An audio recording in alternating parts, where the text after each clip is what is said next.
Alright, so if you're following along today, go ahead and go to mykw.kw.com. Oops, looks like someone sent me a message.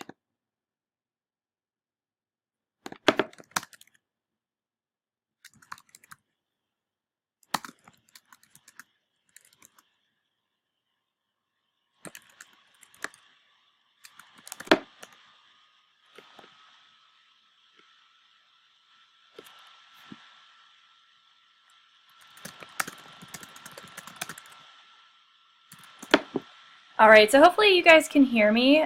You should be able to call in from your computer. I'll go ahead and put the phone number in.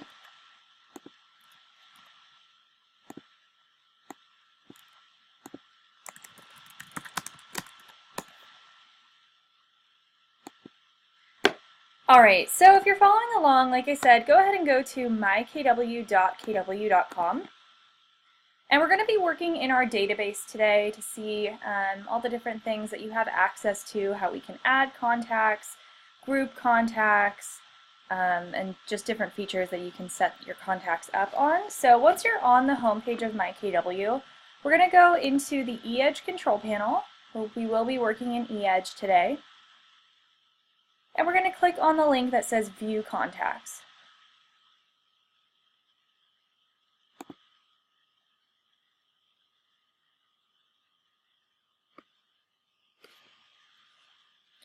Alright, this is going to bring us into our database where we can view all the different contacts that we currently have.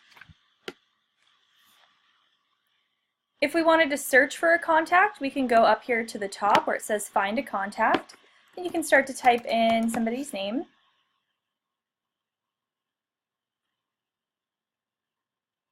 Once you find the person you're looking for, you can click on that and it'll go ahead and take you in and show you all of their contact information, and you'll be able to make changes to their information, which I will go over in just a little bit.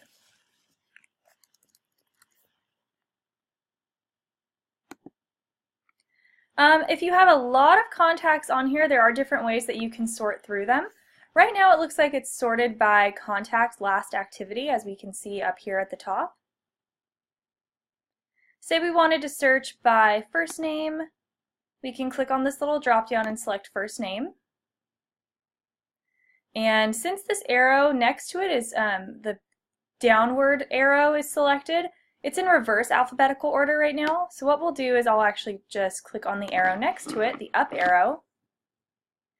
And now we are looking at these contacts sorted by first name in alphabetical order.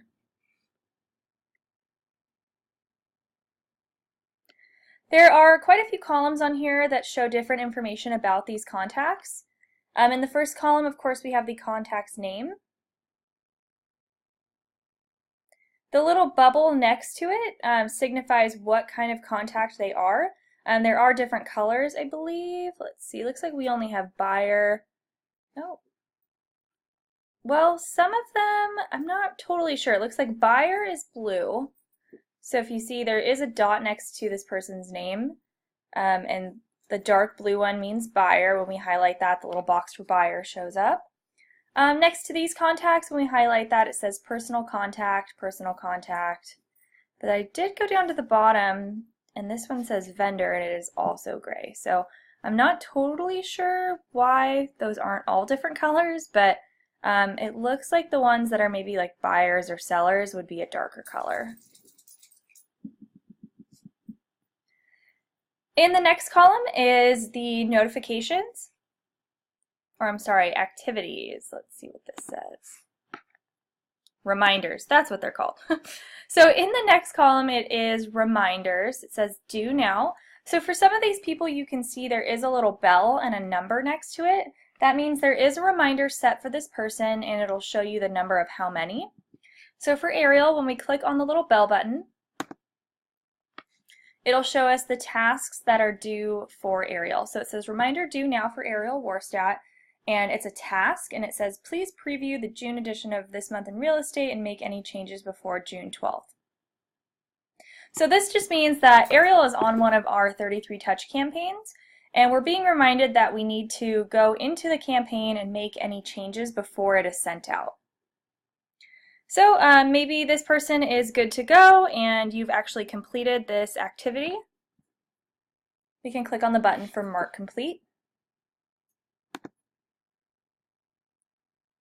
And when we hit close, that little bell button has gone away. If we wanted to add a reminder for somebody, we can click the Add button. And it says Add reminder for Ariel. And you can choose different types, whether it's a meeting, a phone call, or a task. I'll say phone call. You can choose the date that you are scheduling this phone call, maybe next Wednesday, and the time. And then any notes to help you remember what you need to call this person about. So I'll just say, call Ariel to talk about listing presentation.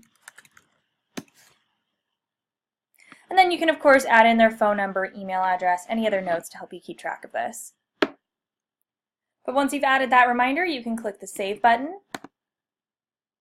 And there we go. Our little button is back. So this is just showing you that you do have some reminders set for these contacts.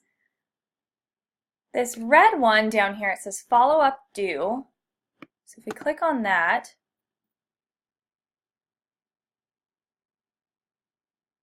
it looks like this contact actually requested a home evaluation. So this just means that, so for this is Scott, it looks like he reached out to us and said, hey, I requested a home evaluation. So what this means is we need to follow up with him. That's why this one's more urgent, because this reminder is actually coming from the contact. So you can go in here now, you can click View Contact, or you can choose Send CMA and go through that process to send that over directly from eEdge. But we'll go over that a little bit later. All right, in this next column, it says Contact. This is the contact information that we have for this person. So for Ajalon, it looks like their email is not working. It looks like maybe they had one, but it's not working, and then they actually didn't have a phone number. So that's why on these, the phone is grayed out. For these other contacts, it looks like we have an email. That's why the little envelope button is blue. So if you click on that, it'll actually show you what their email address is. The next column is for group. This is just letting you know that these contacts are in a group currently. If you click on that little button, it'll show you which groups they're in. You can actually add or remove people from these groups from this page. So say you don't want her in the 33 touch group anymore, you can uncheck that box. You can check the box for a different one and hit save and just make your changes that way. Marketing. These little droplets just mean that this person is on a drip campaign. It looks like this person, their email was not working, so that's why it's grayed out. Ariel looks like she's not on a drip campaign, but if we wanted to add her to one, we could click this Add button. And then for me, it looks like I unsubscribed, so my little droplet button is gray and I can't add this person, which is me, to another drip campaign.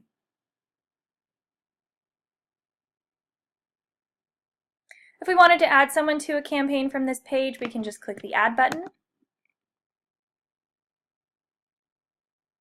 It looks like Ariel is on this 33 touch campaign for 2008, but it's paused. So it'll show you what campaigns you currently have active or paused and which campaigns that person is on. And if I wanted to add her maybe to this monthly newsletter, I could check this box and click Save. But I'm going to spare Ariel from those emails, so I'll just go ahead and click Cancel.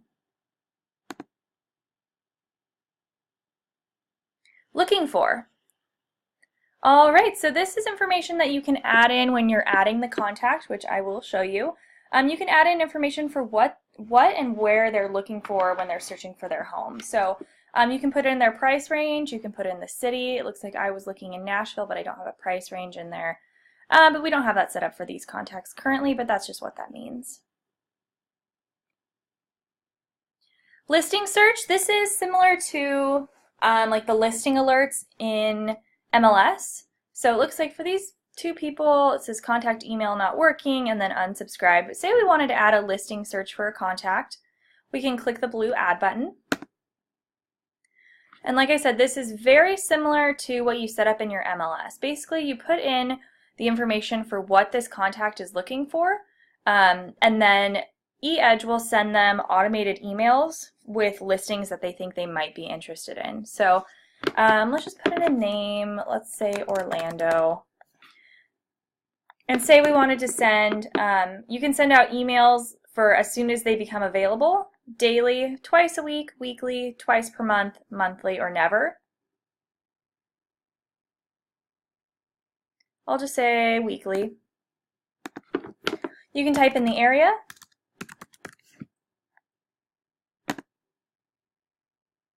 Price range.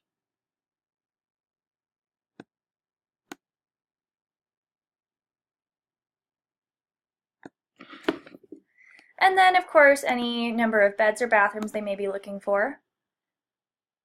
And if you do use Advanced Edit, it will give you more choices, but I'll just go ahead and click Save. And now you can see that this little house is now a clickable blue button, and that means that Ariel has been set up on listing alerts. And I'm just going to delete this because I don't think she actually wants this. So this is the Orlando listing alert that we have set up. You can see the specifications here in this blue box. And the alert schedule is set to weekly. You can change that from here, edit this to make further changes, or even add a new listing search. Maybe they're looking in 2 areas or with 2 different price ranges. I'm not sure. But I'll just go ahead and delete this for now.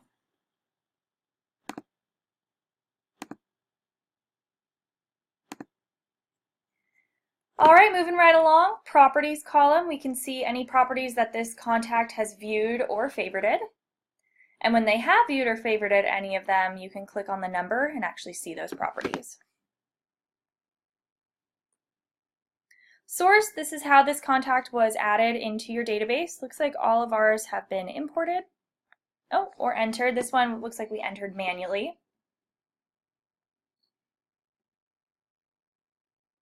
Last activity, this is showing the last time you had contact with this person. I believe this one means that this is when we added the person. Let's see. Here we go. All right, 13 days ago it says I assigned this person to a drip campaign. 52 days ago, contact updated subscription settings. Oh, that was when, this is for me, that must have been when I unsubscribed. And you can view more activity by clicking this View More Activity button. Status. When we upload contacts for agents, we usually set them to warm, but you can change that here. You can do lead, hot, warm, cold, retry, pending, sold, or trash. Trash will not delete the contacts, it'll just put them into a trash folder. So you won't see them, but they will still be in your database. And if you try to delete a list perhaps and then add it in again, it'll say that those contacts are still in your database. So I'll show you how to actually delete them. This trash button is just putting them into kind of like a hidden trash folder. And lastly, we have the actions column. If we click on more in this column, we have options to send that CMA, add a note to history, so add a note for this contact, or view the contact. So if you wanted to delete a person before, if you have used eEdge before, not too long ago, if you clicked on actions, there actually was a button here that said delete. Now there's a couple different ways that we can delete people. I'll just go ahead and actually delete Hayden. So what I can do is, say I wanted to delete this person, I'll show you the 2 different ways. This way I'm going to click on his name. And I'll go into this a little bit more when we add a contact to show you all of this information, but say I just wanted to delete this person, I clicked on his name and that took us into this person's information. So now if we go to more actions at the right,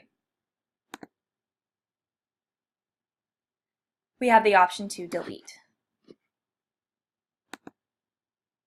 And it'll ask, are you sure you want to delete this contact? And I'm going to click yes. Perfect, that contact was successfully deleted.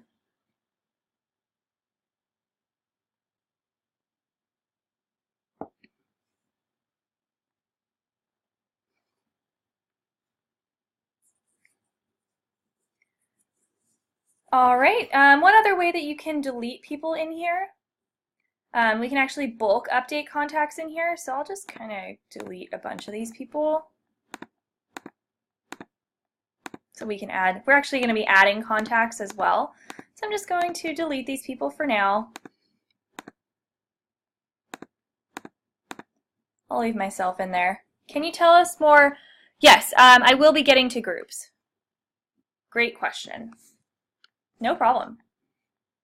All right, so what we're going to do, if we want to bulk update, say we want to delete all these contacts, or we have a couple different options from here. So I selected 10 people. You can also print labels from eEdge, which is really cool. You can click on that print labels button and it'll prep like a label sheet for you that you can use. But now I'm going to click bulk update. And we have a few different options in here. We can edit these records, which I'll do first, or we can send them to the trash. First, I'm going to edit them to show you the different things that you can do in here. So I have edit the records selected. I'm going to click continue. Perfect, so there are a few different things that you can do in here. Say you've added contacts and you want to click a bunch of them, select a bunch of them and add them to a campaign. You can actually do that from this page. So it says choose the field you wish to change on the 10 selected contact records. So we selected 10 people. If I wanted to add or remove them from a campaign, I can click this first option. So, and then it'll go over to this drop down. We have different options here. Add to groups, remove from groups, add to campaigns, or remove from campaigns. So right now it's showing our groups. It will not check the boxes for what groups these people are already in. So you can't see that from this page, unfortunately. You can also remove them from groups. Same thing, you'll have to know which group you would want to remove them from, which group they're actually in. We can add to a campaign. It says only eligible contacts will be added to the campaigns. That just means only people that have valid emails who have not unsubscribed can be added to the campaigns.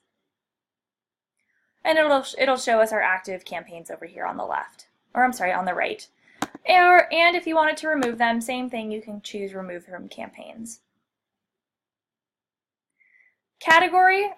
Category is basically just something that you add in to help you keep track of your contacts. I'll go over it more when we show you how to search a little bit more in the contacts, search through your database. But for now, say we wanted to add all these people, add a category. Maybe you wanted to add like a coworkers category, church, PTA group, something like that. This is basically just a little note that you can search for in your contacts to pull up these people. Company, same thing. This one seems kind of random to me to have on here, but maybe you want to add in company information for all these people. You can do that here. Status, you can update the status for all these people. Say you want to change them all to lead. Maybe you just called all these people and they're not interested. You can change them all to cold. This is just a way that you can bulk update. And then a history note, maybe, like I said, you called all these people today. You can add in a note for them by adding a note for all of these people you've selected. You can do something like called June 14th. All right, so this is just another way that you can bulk update these contacts. I'm just going to hit update now. Oop, I didn't actually select anything in here, so I'll just uncheck that box and click update now. Perfect, so now those contacts have been updated, but I actually just want to delete them. So it looks, this is odd, it says 0 selected, but they are, let's see if I can fix this. Oh, this is weird. So it looks like that was kind of glitching out after we exited that. So I'll just go ahead and check all these people again.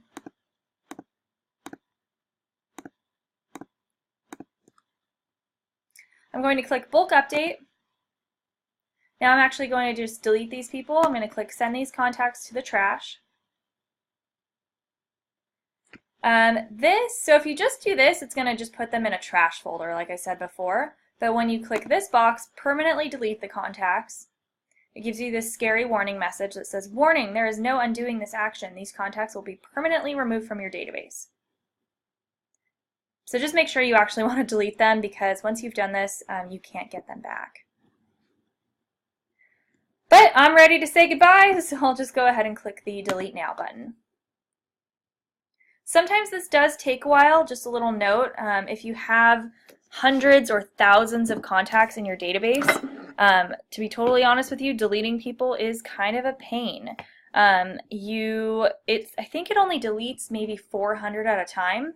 So even if you select this box here and it says you have 2,000 people selected and you actually go through and delete it, it'll delete, but then once you refresh this page, you'll still have people there. So like I said, I think if you're deleting people, it only removes about 400 at a time, so you will have to repeat that process a couple times on there. But just keep an eye out on that, and if you have questions, if you're removing people. Oh. Can you guys hear me? I think somebody else could hear me. They just asked me a question. Can you guys hear me? Yes. Okay, cool. Thank you.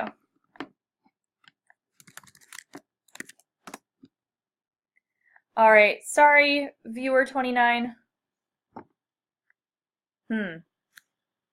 I don't know.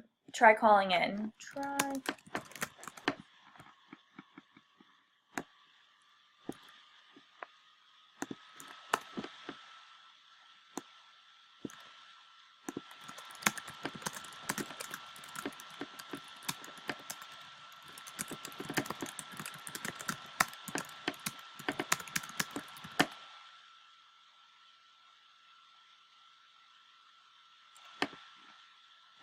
All right, we're going to keep moving along.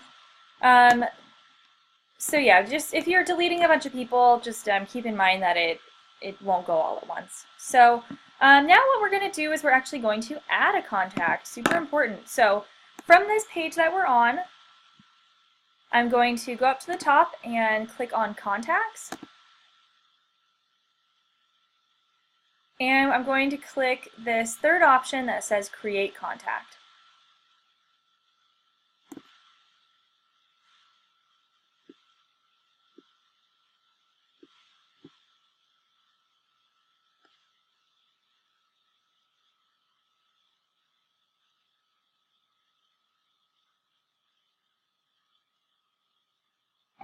All right, so this is how you can add a new contact into your database. I'll just go through this pretty quickly and show you guys the different information that you can add in.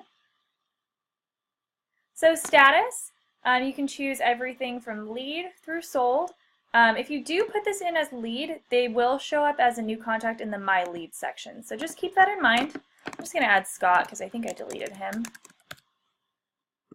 Title would be something like Mr., Doctor. Suffix would be something like Junior, the second, what have you. Over here on the right, type. It's already put on buyers, but you can do everything from seller, investor, past client, agent, vendor, personal contact, what have you. I'm going to change this to warm. Like I said, most of the time when we upload people, we usually mark them as warm. Subtype. So this is just a little note for you. There isn't anything that you can select on here. This is just something that you would put in to help you keep track of your contacts better. So subtype, maybe I said personal contact, maybe I'll do coworker here.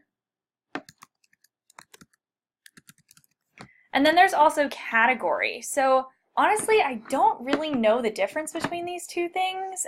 They're very similar. And it's just to help you keep track. When we go back to viewing all contacts, we can actually search through, and you have an option to search for category, and I believe you have an option to search for subtype as well. So these are this is for you. Whatever notes you need to put in to mark these people to help you keep track of them, you can put that in here. Phone numbers. So when we add a contact, we need a first name, a last name, and then one form of contact information, whether that's a phone number, an email address, or some sort of like mailing address. We need at least one of them. So for phone numbers, we have spots for home number, cell phone number, and work number.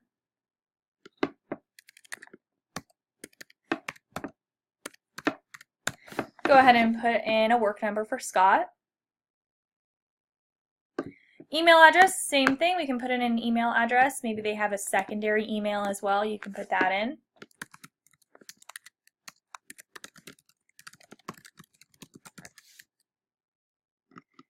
Over here on the left, if they have a nickname, maybe they go by something else, you can put that in. Gender, if you'd like to add that. Company.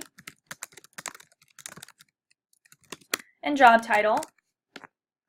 Birthday and purchase anniversary. These are pretty cool. eEdge now has some different campaigns for birthdays and purchase anniversaries. So if you know this person's birthday, you can actually put that in and then set them up on a birthday campaign. So then once a year on their birthday or their anniversary, they'll get a nice little message from you.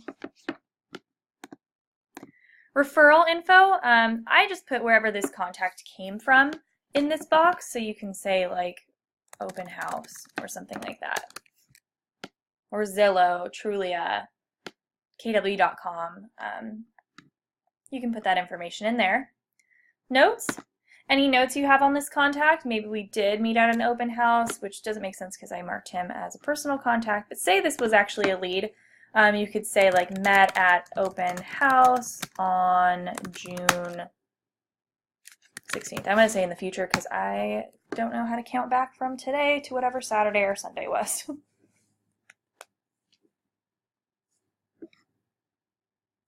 All right, address. So we can add in an address for this person if you want. You do have the option to send out mailers in eEdge, so if you are thinking about doing that, you can put in their mailing address. If you check this box, that makes it a mailing address, and that means you can make labels for this person in eEdge. Yeah, just going to go ahead and skip over that information. Secondary details, maybe you have the spouse's information, you can add that in. Oops. You can add in the relationship. And then if you have that person's email address, you can add that in, or their phone number, what have you. And then family members, I think this is just like, I've seen people put in maybe their kids' names. You can add that in there. I'll just say Bobby. There we go. All right, time frame, information and activities. So this is what was showing on that first page when we were searching through all the contacts, where it said, like on mine, it said Nashville. So time frame, we can say maybe they're looking now. Looking in, this would be the city. I'll say Orlando. Max budget. Let's say the Leroy's are ballin'. They got 1.2 million to spend. So you can add in, if you know this information, you can add in the time frame they're looking to buy, the area, and then their budget. Down at the bottom, if you want to send this contact a welcome email, you can check this box. When you check that, it shows you what the welcome email actually says. So just so you guys don't get confused, and this is confusing, when you send this welcome email and set someone up in eEdge, it does create a login for them for your eEdge site, not your Playster site. So when it says, I have signed you up on my website and you now have access to homes for sale on the market today, that means that this email is going to send them a login and a password for your eEdge site where they can go and search for properties. So if you don't want these people using your eEdge site for that, maybe you're using your Playster site or you're using an external site, I would recommend either not sending this welcome email at all or changing the message, but know that it will send them that login information. All right, groups. We're getting closer to groups. So if we click on this option for groups, right here it does show you all the groups we currently have set up. You can't create new groups from this page. But say we want to add this in, I'll add him to our coworkers group. The reason we have so many on here is we were trying to figure out how many groups you can have. It's over 50, I believe. So I don't know the number, but you can have a lot of groups in here. All right, so I think everything is good to go for this contact that we're adding, so I'm going to click the Save button.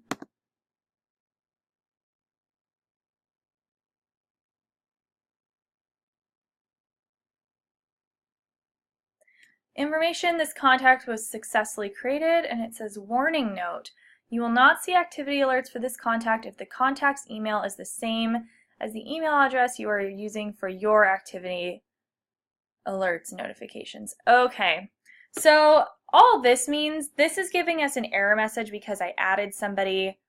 So Scott's email is attached to our eEdge to receive activity alerts whenever a contact makes some sort of activity with us. So say somebody reaches out, Scott gets an email.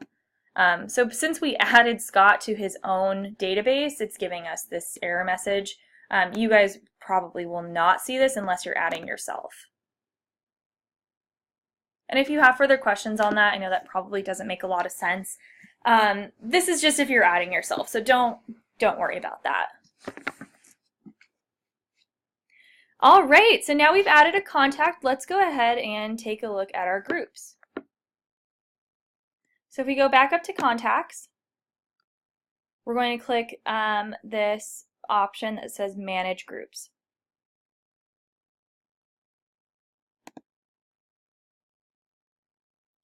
All right, so this brings us to our group page where we can see all the different groups that we have. If we scroll down a bit, you can see our giant list of all the groups. Most of them don't have anybody in them. If we want to create a new group, we can go over here to this option that says Create New Groups. I'll just say PTA group. Once you've created that group, you can click Save, and that'll add that to your list down below.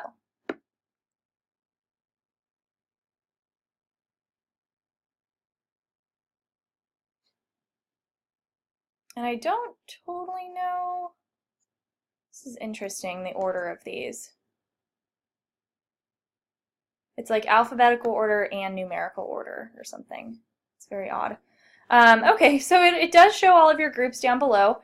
If we wanted to delete a group, say we want to delete this 12 direct group, we can click on this little blue X. Perfect, group was successfully removed. Please note, when you remove a group, when you delete a group, that does not delete the contacts in that group. So say, I think I have some contacts, okay. So this coworkers group, say I went over and I clicked the delete button, delete the group. This isn't going to delete these two contacts in this group. This is basically just going to remove them from the group, and they'll be in just a general folder with all of your contacts. They won't be grouped into these more specific categories. So just keep that in mind. If you want to delete people out of groups, you have to do that separately.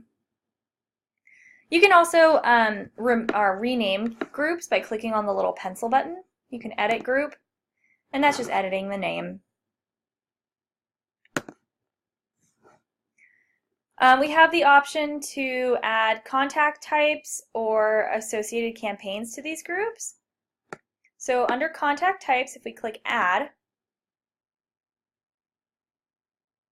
so what this means is, say this is actually really cool.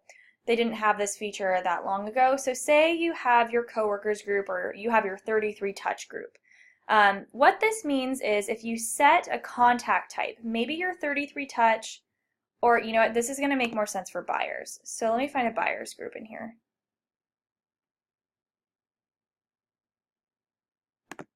I'll just add that really quick. I don't know if we have just a buyers group. We do. There it is. Okay. So, oh, looks like somebody already did that. I'm just going to delete this so I can explain this a little bit better. All right, buyers. So what this means, contact types. If we click the add button, it's asking you what contact types you would like associated with this group. So say you have people in this buyers group and you want them all marked as buyers. What this means is if we select this or any of these options, that means going forward in the future, if you add anybody to this group, it will automatically designate them as a buyer. So this is pretty cool because in the past, when you added people to groups, even if everybody else in that group was marked as a buyer, you had to manually indicate and go into that person's account and mark them as a buyer. So this is just making everything more automated for you, making it a bit easier. So when we do contact types and hit save, it'll show in this column, it'll say buyer or whatever types you have in here. So anytime we add somebody to this buyers group, they will automatically be marked as a buyer. Same thing for campaigns. So under associated campaigns, if we click add, it'll show you all of your active campaigns or the ones that are paused. So if I choose 33 Touch and click save, what this means is moving forward, if I add anybody to my buyers group, they will automatically be put on the 33 Touch campaign with everyone else. So that is awesome. Definitely makes things a lot easier for you guys, so you don't have to go in and every time you add a new contact, you have to manually add them to a campaign. This just takes care of that for you.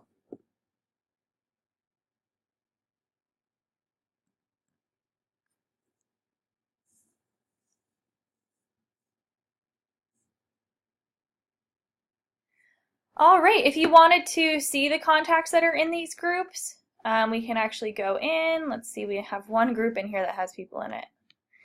All right, and if you actually want to see those people under number of contacts, these are clickable. So when we click on that two, there's two people in here.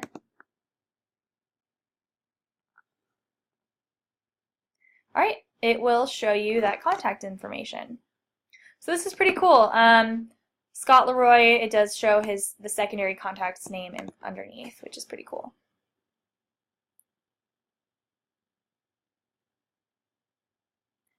All right, so now let me show you just a couple things, couple last things in the all contacts page. So right now we are currently in our coworkers group. So as you can see up at the top, there is this little blue bar that says groups coworkers. So that means that we have a filter set up right now.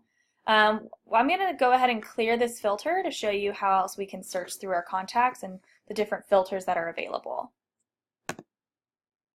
Perfect. So our database is pretty small right now, but say you have tons of people in here and it's not very easy to scroll through them, you can't find people.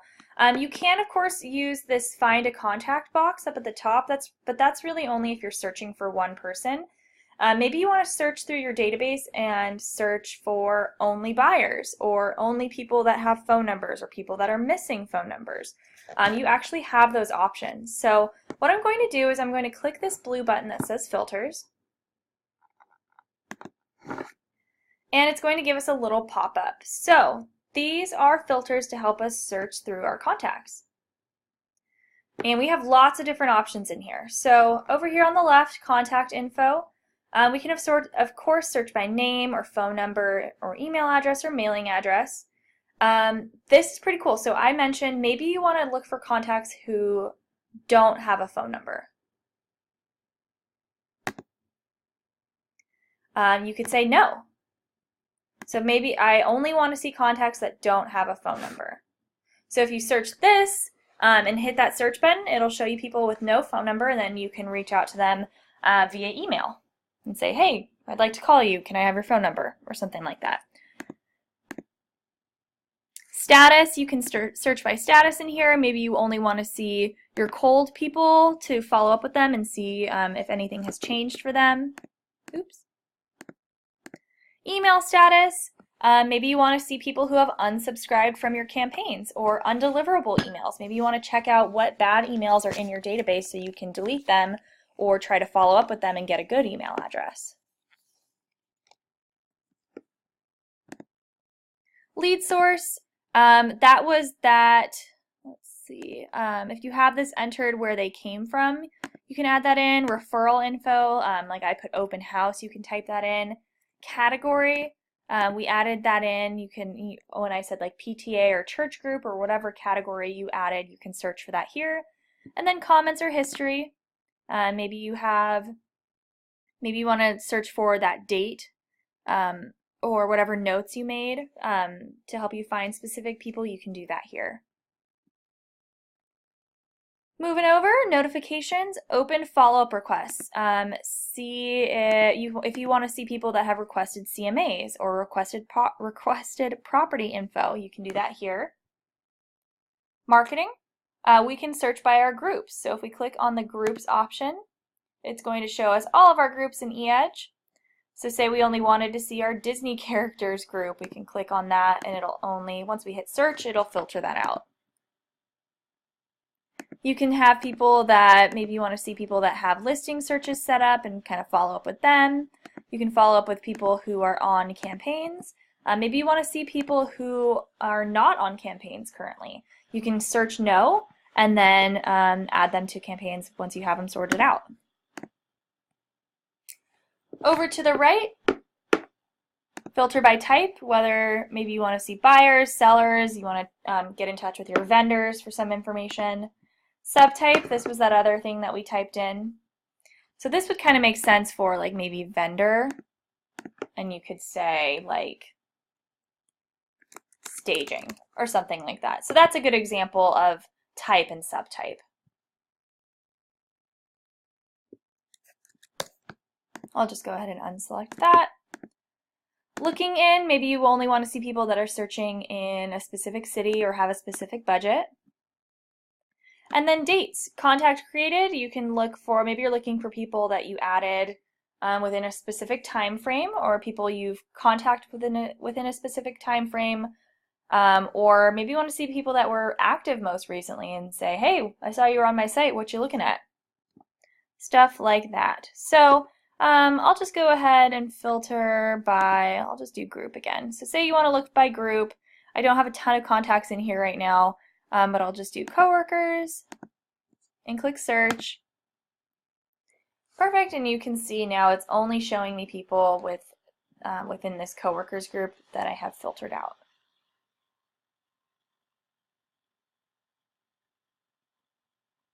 Perfect, so I'll go ahead and clear that.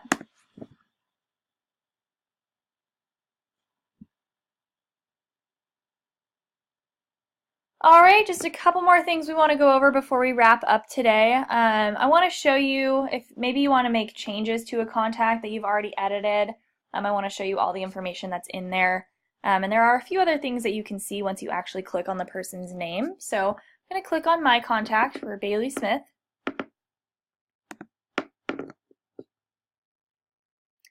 All right, so when we click on that, it's going to bring us in and show us more information about this person. So up at the top, it says this contact has unsubscribed. So I am no longer receiving automated emails. If we wanted to make changes to this contact, we can click the edit button.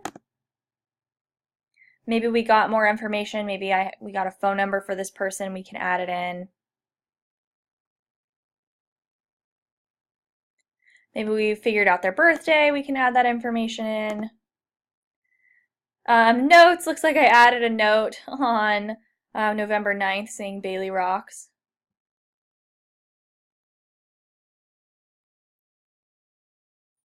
Addresses, let's see. Interesting, I don't remember adding this. Apparently I marked this as, I don't even know where this is or why this is. Maybe I didn't add this. But it looks like we have an address marked in here. I believe the star means that this is the primary address or the mailing address. Yeah, same things as before. We can add in secondary details information, buyer requests. Maybe we want to create a new request, say, this is what we're looking for. I'm looking in a specific area for this type of home. That was back when we were adding the contact as well. But down at the bottom, so this is super important. So down at the very bottom of this page, there are a few little like pop down windows that we can look at. So for emails, I'll just click Show All.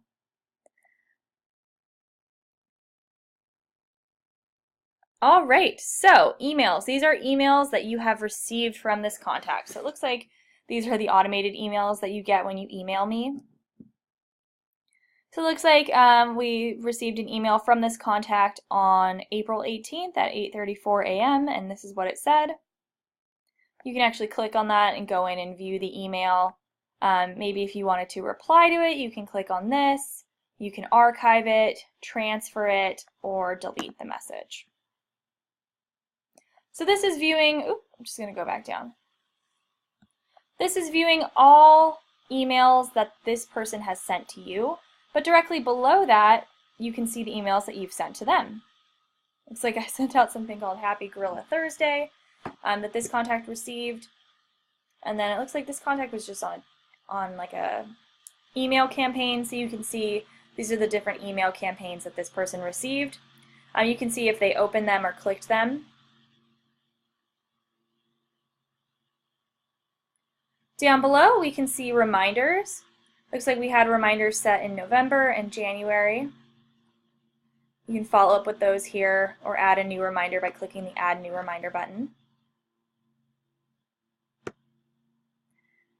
Keep on going down, campaigns. If we want to add a person to a campaign from here, we can. We can click on Add Contact to Campaigns.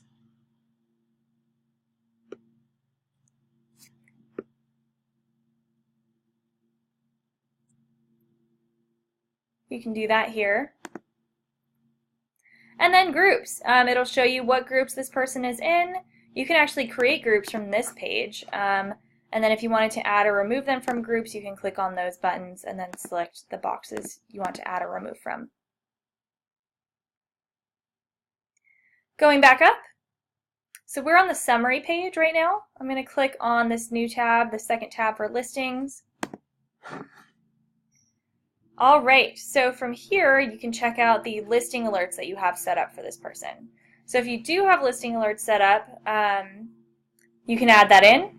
It'll show here the name of that alert, the location, property type, beds, baths, what have you. So you'll see any listing alerts that are currently set up here. If you want to see actually down below that, you can see any that were sent. It looks like none were sent for this person, but you will be able to see what listings were sent and then if that person opened or clicked them. Saved listings, you can see if your contact has saved any of the listings that they've looked at. And you can't see which listings your contact has viewed. That is only available for pro accounts, but you can see the ones that they've saved. Going back up, transactions.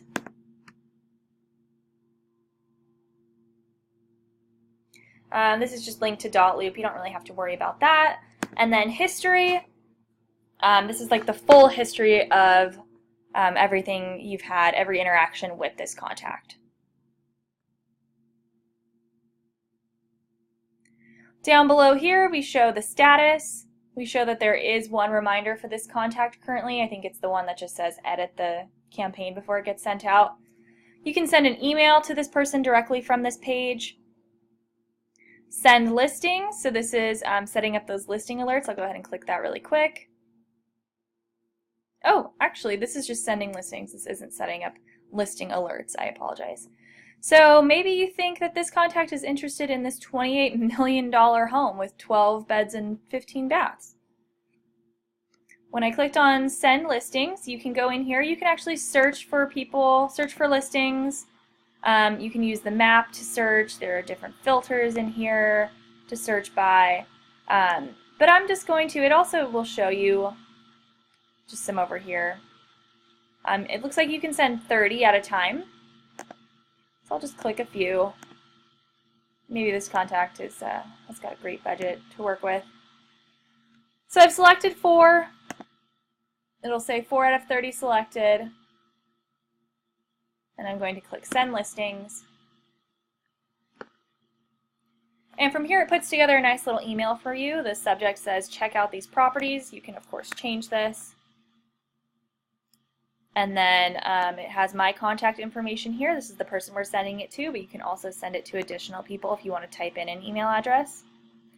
And then it puts together a nice little message for you. It says, hi, I've identified a few properties that I think would be of interest to you. Please let me know, blah, blah, blah. You can, of course, change this. And then hit that send button.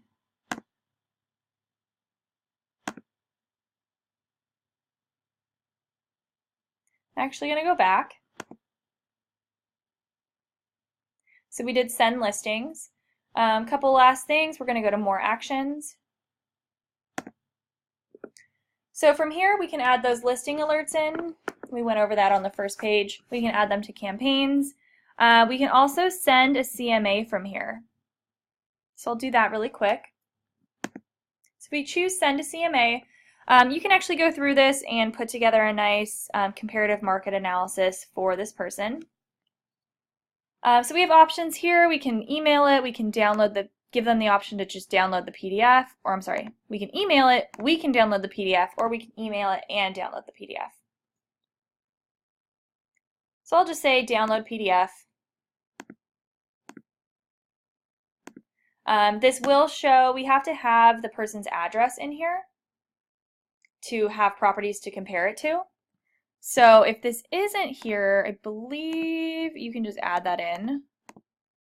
You can type in the address below, but I'll just select the one that we have on file. And then, of course, we do need to know how many beds and baths.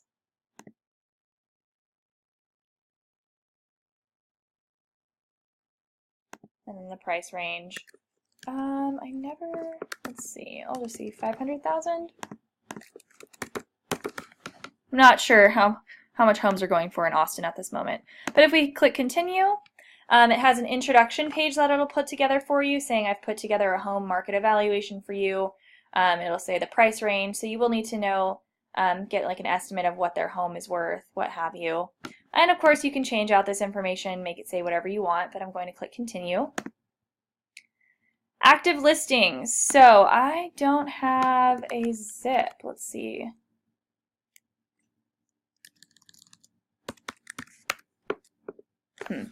Okay, well I think because we're getting a little mixed up because I have an Austin listing on here and then I think Scott's account is set up in Orlando, so it may not even be able to pull properties from this area. But basically you can go in, you can choose the area or postal code.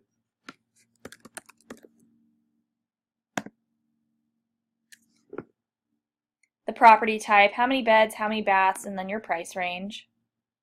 If you hit search, yeah, see, I'm having some issues. So basically what you would be able to do is select active listings, but if you have like an actual property address and you have the right information set up, it'll show you different listings down here, so you can click continue. You can add in some active listings and some sold listings to your presentation, and then a closing message. Thank you for reviewing.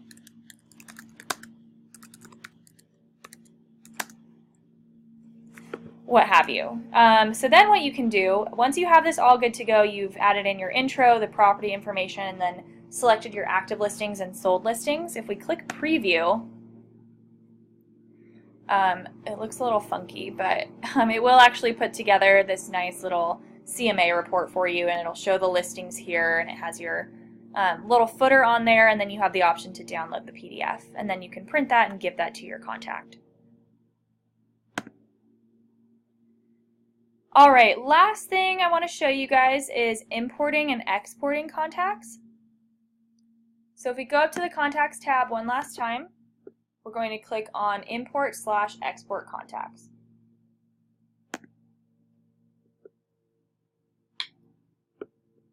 Alright, I'm going to do Export first. This does bring you to the Import page, so I'm going to click on the tab for Export. You have a couple different options here. You can export by group. It does give you this option first, so you can select the different boxes for whatever groups you would like exported. If you just want to pull everyone out of your database, don't select anything on here. Contact status. So it does automatically put this on cold, which I wish it didn't. You can, maybe you do want to export by specific status. Maybe you only want to pull out your leads so you can call them. Get like I know some people like to have like a physical sheet or piece of paper in front of them so they can go down the list and actually like cross them off as they're calling. So maybe you do only want to pull out your leads and you can follow up that way. But if you're wanting to export just everybody in those groups or just everybody in general, make sure that this is set to all. And once you've selected the options that you need, you can click the export button. And this is going to save your list. Mine saves to my downloads folder. I'll just go ahead and open this, and there we go. You can see this is our exported list with our contacts and the contact information.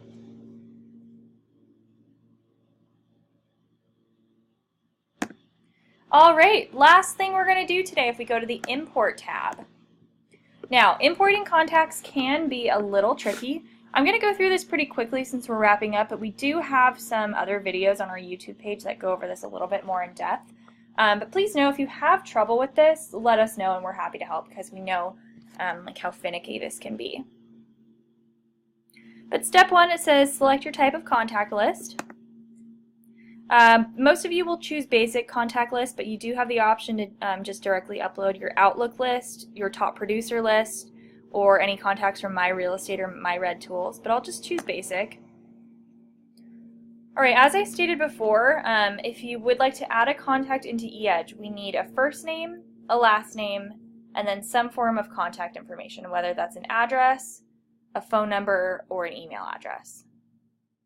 You do have to use eEdge's template for importing. You can't just export out of your email and upload that directly in here. Unfortunately, the system is not smart enough for that. We have to convert it. So on this box for step one, it says select your type of contact list. I'm going to click Download Basic Contact List Template. And this is going to give me the template I need. I need to put my contacts in here in order to upload them. Alright, so this is what the template actually looks like. Few things to note. So as you can see, there are a ton of categories in here. So don't worry, you don't absolutely need everything on here. We just need those few that I mentioned. Like I said, couple things to note. You can't change anything on this first row. So you can't change the spacing, you can't change the wording. Don't even touch this because if you do, it's going to say you messed up the format and it won't work. So like I said, this thing is persnickety. So let's just go ahead and start adding people in. We usually say if you have less than 10 people, it's probably going to be quicker to just add them in manually. But, you know, just use your best judgment. Most of the time, if you're using this, you have a big list and you're just copying and pasting into this template. So I'm just going to start adding people. I like to add my coworkers because I know their email addresses.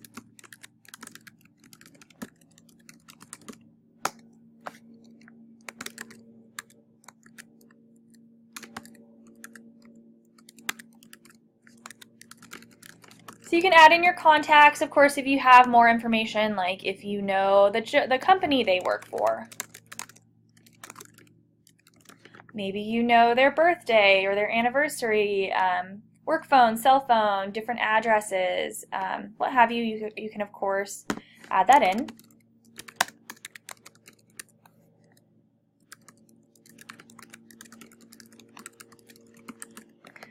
Say you have a contact's information where you know their first name, but you don't know their last name. What we'll do is we'll actually just put a period in that box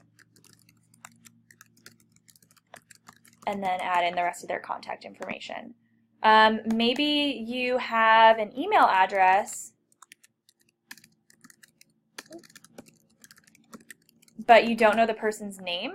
What we will do is we will take the email address and just make that the first name, and then do a period as the last name, and it'll actually import that as well. And then if you happen to get that person's name later, you can add that in. So you do need at least 5 people on here for this list to import. So this looks good to me. Just going to go ahead and save this. I am on a Mac, so when I save this, I have to make sure that it is Windows comma separated. Usually, like when I open Excel for the first time, it'll be on comma separated values. So make sure if you are on a Mac, you're changing it to Windows comma separated.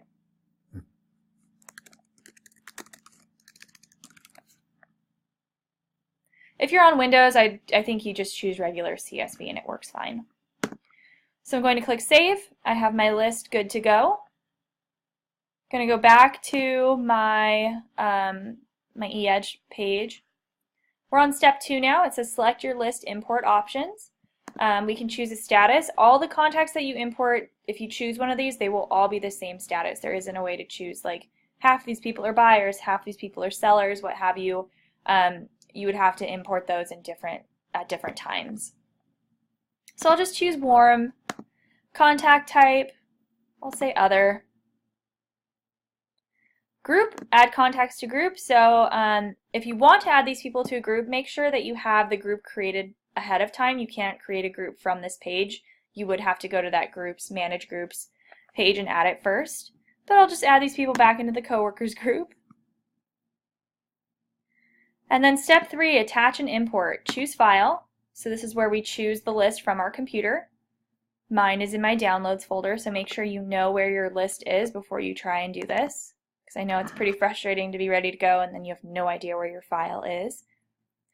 You can only upload 5,000 contacts per upload, so just keep that in mind.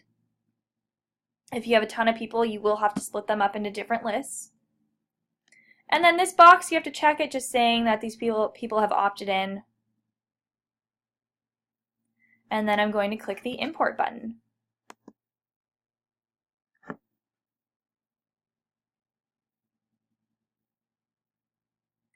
Alright, and it says successfully imported contacts.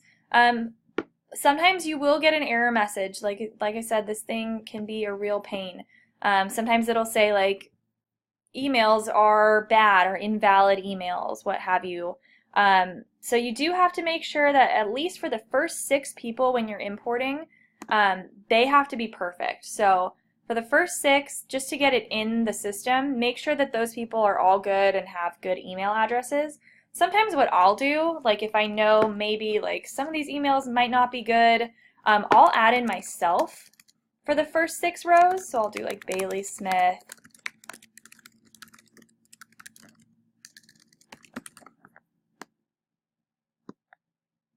So this is what I do sometimes. So if I know, like, hey, this list might be giving me some trouble, I'm not totally sure if all this contact information is still valid, what I will do is I will add in myself for the first 6, and you can, of course, go in and delete it later, or add in a test person, and then this list will import. So as long as the first 5 people, so rows 2 through 6, are good, this shouldn't give you any trouble. But like I said, it can be really, really tricky. So if you do have problems with it, feel free to reach out to us and we can take a look at your lists. But if we scroll down, it says status of imported contact lists. Once your list gets going, you can actually come in here. It says status waiting to run, but once it's finished, it'll say complete. It gives you the time you started the import and then when it finished. Who did it? You can actually set up shared access so you can see who on your team actually imported these contacts. So say maybe you have shared access set up and another team member has access to your database. You can see who did this. Right here it'll show you how many contacts were imported and how many failed. When you click on under failed, if any failed, there will be a number that you can click and it'll actually show you who and why. It'll say like bad email or contact already exists in your database, what have you. And then maybe I wanted to cancel this import, I can click this red X button, but I'll just go ahead and leave this alone. So that is it for today. I know this class is kind of a doozy. We go over a lot. So like I said, we will have this recorded. We put this on YouTube after the class is complete. So if you want to go back over it, you definitely can. But if you guys have any questions, feel free to let us know. But that is about it. So thank you guys. I hope you enjoy the rest of your week.